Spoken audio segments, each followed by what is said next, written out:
संध्या बत्ती की ये नियम जान लो वरना बर्बाद हो जाओगे। राधे राधे दोस्तों, हमारे चैनल पर आपका बहुत बहुत स्वागत है। दोस्तों, संध्या पूजा यानी शाम के वक्त की पूजा को भी हिंदू धर्म में खास महत्व दिया गया है। ये वो वक्त है जब सूर्यदेव अस्त होते हैं और मान्यता अनुसार इस समय भगवान शिव और माता पार्वती धरती का गमन करते हैं। इसलिए शाम की पूजा को बहुत ध्यान से और सच्चे मन से करना चाहिए।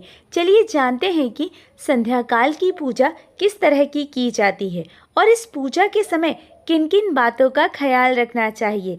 संध्या पूजा के लाभ। संध्या पूजा करने से घर में धन का कभी अभाव नहीं होता है। नियमित रूप से संध्या पूजा करने वालों की अकाल मृत्यु नहीं होती है। शनिदेव और हनुमान जी की पूजा संध्या के समय विशेष प्रभावशाली होती है। शनि की पीड़ा से मुक्ति के लिए संध्या पूजा जरूर करनी चाहिए। कर्ज, रोग और शत्रु मुक्ति के लिए संध्या पूजा ज़्यादा कारगर होती है। संध्या पूजा की विधि। संध्या पूजा सूर्यास्त के समय के लगभग करनी चाहिए। स्नान करना उत्तम होगा, अन्यथा ठीक तरीके से हाथ पैर धो लें। इस समय की पूजा में घी या तिल के तेल का दीपक जलाएं। इसके बाद सबसे पहले गायत्री मंत्र का जाप करें। फिर जो कोई भी मंत्र आप जाप करते हो जाप करें। पूरे घर में या तो धूप जलाएं या आरती दिखाएं। संध्या पूजा की सावधानियां। संध्या पूजा के पूर्व कुछ ना खाएं। संध्या पूजा में घर के जितने लोग होंगे उतना ही अच्छा होगा। संध्या पूजा बिना दीपक के नहीं करनी चाहिए। संध्या पूजा करने के बाद घर में बनने वाले भोजन को भगवान को जरूर अर्पित करें। शाम की पूजा में कभी भी घंटी नहीं बजानी चाहिए। सुबह की पूजा में भगवान को जगाने के लिए शंख और घंटी बजाई जाती है, लेकिन सायंकाल की पूजा के वक्त भगवान शयन के लिए चाहते हैं, इसलिए शंख या घंटी बजाकर उनकी नींद में खलल नहीं डालनी चाहिए।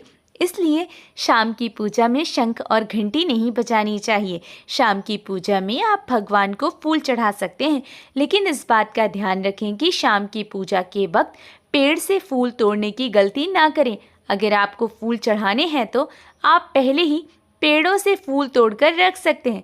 दरअसल शाम के वक्त पेड़ों से फूल पत्ते तोड़ना गलत माना जाता है। शाम की पूजा का एक तय वक्त निर्धारित होता है।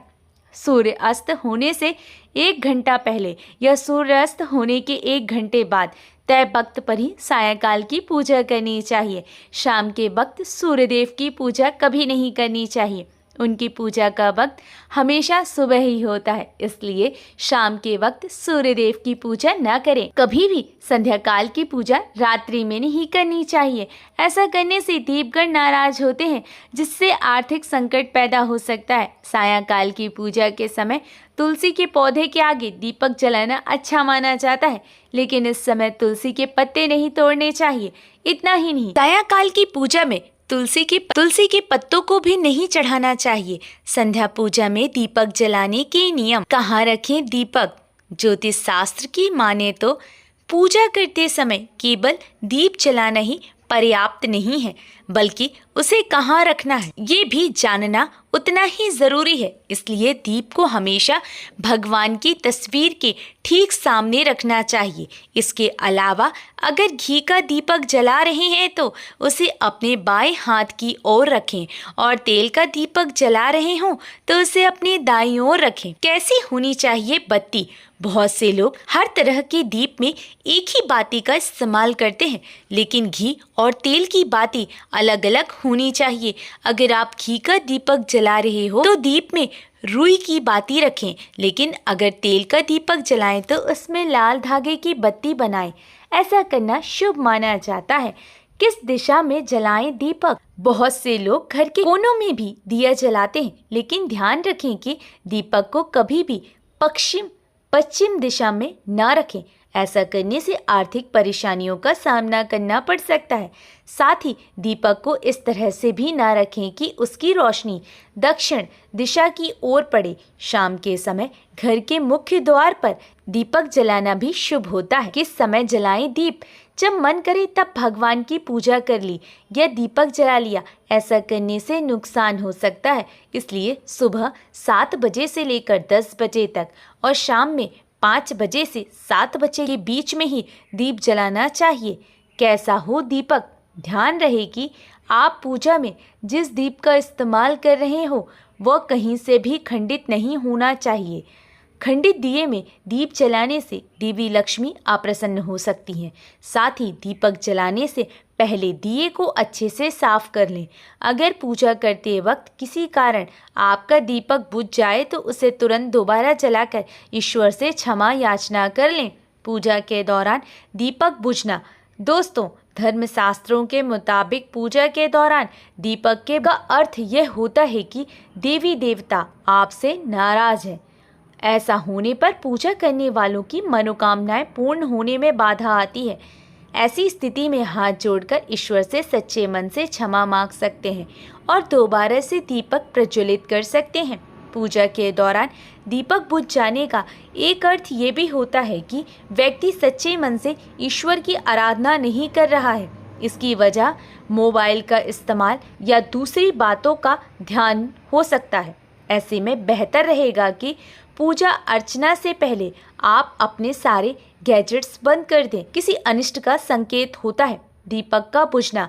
आरती के समय दीपक का बुझना किसी अनिष्ट के होने का संकेत होता है। ऐसे में बेहतर रहेगा कि पूजा शुरू करने से पहले आप उसमें पर्याप्त घी तेल डाल लें। साथ ही उसकी बाती की लंबाई भी एक बार जांच लें। अगर आप इन सावधानियों का ध्यान रखेंगे तो निश्चित रूप से दीपक देर तक जलता रहेगा। दीपक जलाने से पहले कूलर पंखे बंद कर दें।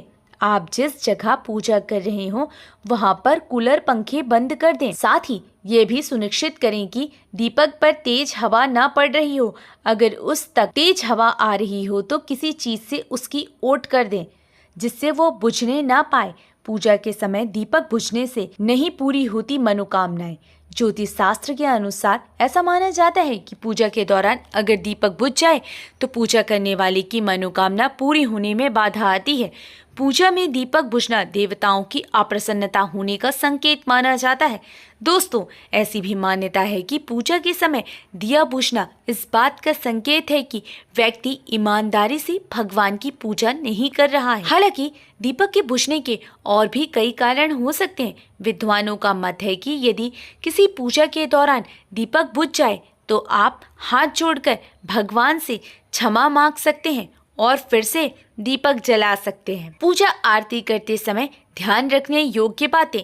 दोस्तों ज्योतिष शास्त्र के अनुसार पूजा आरती के दौरान दीपक के संबंध में कुछ विशेष सावधानियां बरतना बहुत ज़रूरी है। किसी भी व्यक्ति को इस बात का पूरा ध्यान रखना चाहिए कि आरती के दौरान दीपक बाहर ना जाए। इसलिए दीपक बनाते समय इस बात का पूरा ध्यान रखना चाहिए कि दीपक पे पर्याप्त मात्रा में तेल या घी हो। हमें दिए में इस्तेमाल होने वाले रुई के बारे में अच्छी जानकारी होनी चाहिए। इससे उत्पन्न बत्ती ठीक से बननी चाहिए। इस बात का भी ध्यान रखना चाहिए कि जिस स्थान पर आरती की जा रही हो उस स्थान पर हवा बहुत तेज ना चले। अगर पंखा कूलर इधर उधर चल रहा है तो उसे बंद करना एक अच्छा विकल्प। तो दोस्तों आशा करते हैं कि जानकारी आपको अच्छी लगी होगी। वीडियो पसंद आई हो तो इसे लाइक करें और चैनल को सब्सक्राइब करें और कमेंट में राधे राधे ज़रूर लिखें। धन्यवाद।